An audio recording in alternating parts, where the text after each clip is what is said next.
I want to start off, I'm Under Sheriff Rudy Mora, Bernalillo County Sheriff's Office. I want to start off with,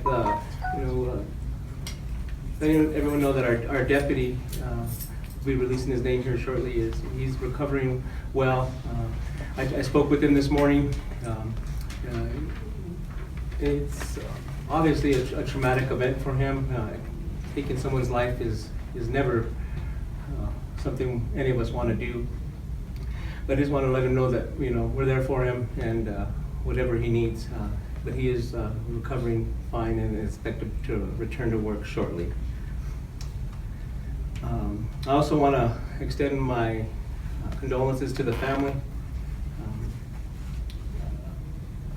It's again, I'm a parent, and this is something that a loss of a child, no matter what the situation is never easy. At approximately 5:40 a.m. on July 28th, deputies were requested to assist a Sleda Police Department with a stolen golf cart. Sleda advised the male subject stole the golf cart and then fled on foot. The subject was described as wearing a black shirt, gold lettering, and black shorts. The deputies responded to that area to an attempt to locate the male subject. At approximately 6:16 a.m., while the deputies were in the area looking for that suspect, they were advised by our dispatch that there was a homeowner who had caught someone breaking into their vehicle that matched that description and was holding them at gunpoint. The offender was able to flee prior to our deputies arriving. While the deputies were in that area, they again heard a loud sound, which appeared to be glass breaking and or a door being kicked in a nearby residence. The deputies were able to locate the residence and heard an alarm going on. Other deputies in the area, we had approximately 7 deputies in the area looking for the suspect, observed a white car leaving the area and made a traffic stop on that vehicle. It was actually the homeowners of that home that was had the alarm going off. They just happened to be leaving for work. The homeowner stated that they had 2 guests that were still asleep inside the residence. Deputies set up a perimeter, and our canine unit was called. While the deputies were up on the perimeter of this home, they observed the front gate of this home open up, an electronic gate, and the garage door opened. The deputies arrived, seen a blue in color vehicle leave the garage and proceed towards 2nd Street. The deputies say as the vehicle passed them, they were able to see 3 occupants in the vehicle. A male subject in the front and a male subject in the passenger seat and a female in the back passenger seat. As the vehicle passed them, the female in the back passenger seat was waving frantically for deputies' help. Deputies attempted to stop that vehicle on 2nd Street, and the pursuit of the vehicle continued. The vehicle continued on a dirt road west of a private driveway in the area. The vehicle crashed into a metal gate and circled a barn that was in the area, and then exited back onto that dirt road. The vehicle is now eastbound on that dirt road when a deputy conducted a pursuit intervention technique. The vehicle spun out, and the deputies were able to block the vehicle in from the front. Deputies weren't able to secure the back of the vehicle to prevent it from backing up because one of the vehicles got stuck in the mud. So the deputies exited the vehicle. Deputy Martinez exited the vehicle in an attempt to free the hostage by opening up the driver's side passenger door. At that time, the offender of the vehicle accelerated and began to drag Deputy Martinez backwards. At some point while being dragged, the deputy, fearing for his safety and the hostage's safety, fired 2 shots, striking the suspect in the torso. The suspect was pronounced dead on scene. Our deputies did try to render aid. Both, we had a female deputy that rendered aid to the suspect, and then another deputy rendered aid to our deputy that was had eventually been, when the vehicle came to a stop, he got pinned between the door and a light pole that was in the area. This investigation is being conducted by the Metro Shoot Team and the Bernalillo County Sheriff's Internal Affairs Unit. This is standard practice for any deputy involved shooting within our agency. Independent review of this shooting will be conducted by the Bernalillo County District Attorney's Office at a later date.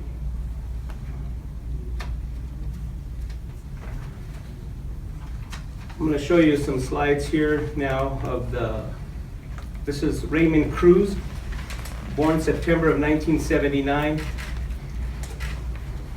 He's our suspect that was shot and killed on that day.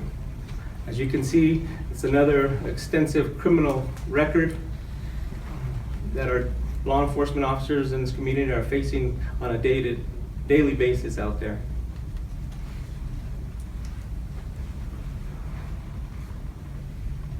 Next slide I'm going to show you is Deputy Pete Martinez. Has been with the Bernalillo County Sheriff's Office for 6 years. This is his second deputy involved shooting. He had a non-injury shooting in September of 2016, and then this most recent shooting, which resulted in the fatal shooting of Mr. Cruz.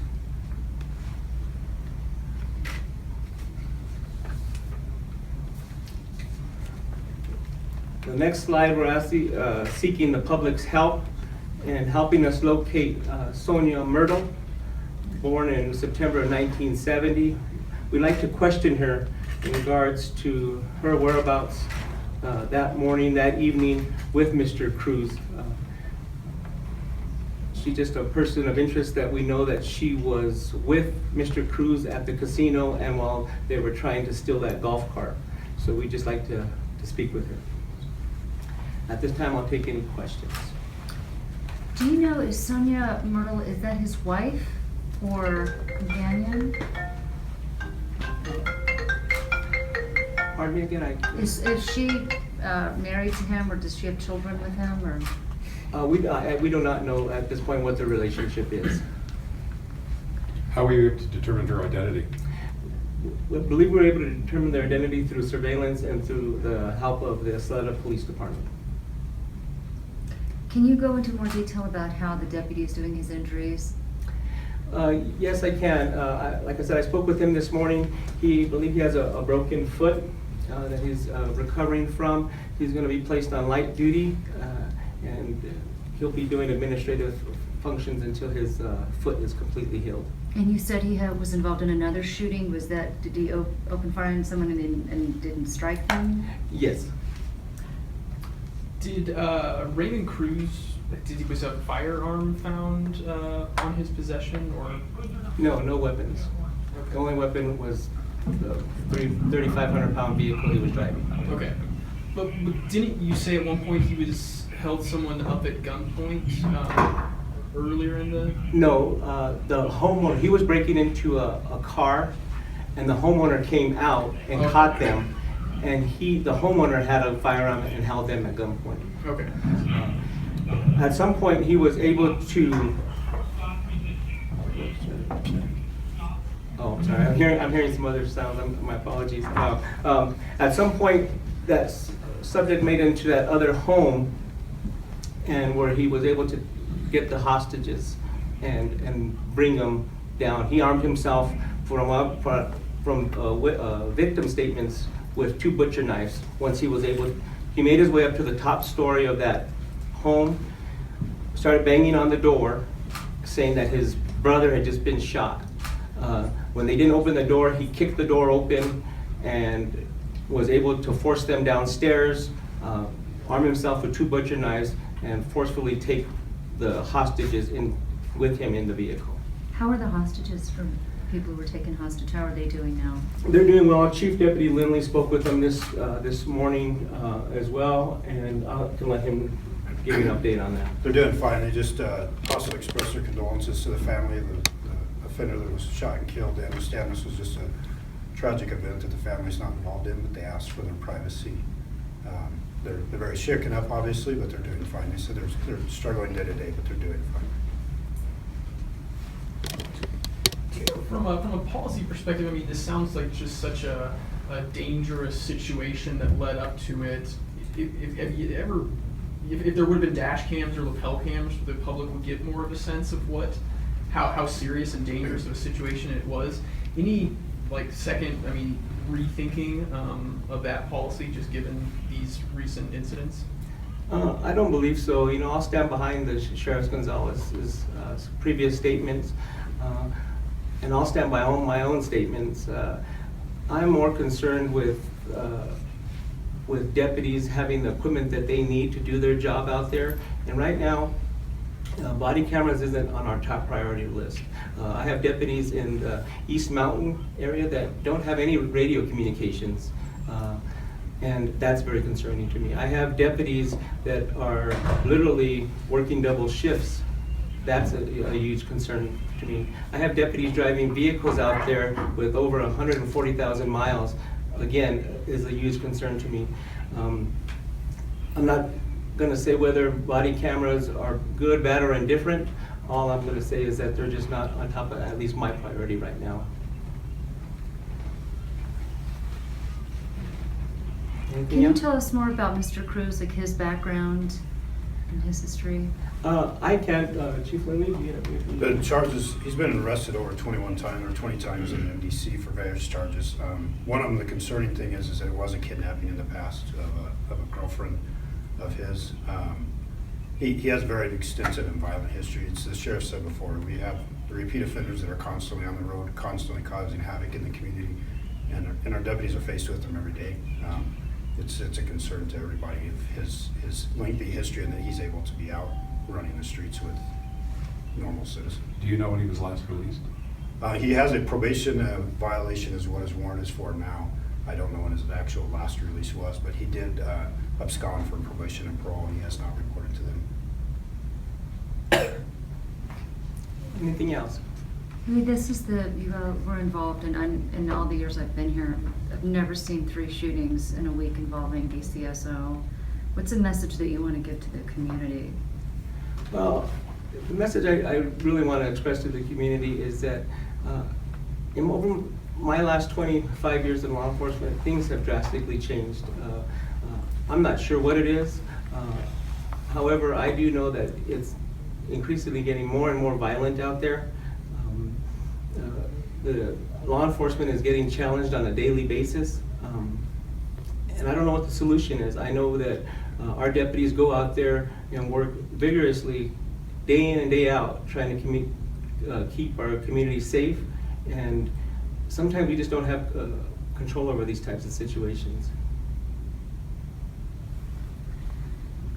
A lot of people in law enforcement have talked about the case management order and the new bond rules being a factor in the escalation in violence. What's your take on that? I'm not going to comment on that. I can only comment that the Bernalillo County Sheriff's Office is committed to going out there and keeping our community safe. We're not going to get involved in the judicial process. We're going to go out there, and if someone needs to go to jail, they're going to go to jail. That's the bottom line. We're going to give them the tools that they need to be able to do their job. Any more background on this Sonia Myrtle? Is she from Albuquerque? Do you know if she has a criminal history? At this time, she just wanted for questions, so we're not going to release any information in it. No, there's no. This press conference will be posted on our Facebook page. If you have any further questions, feel free to email me, and that concludes our press conference for today.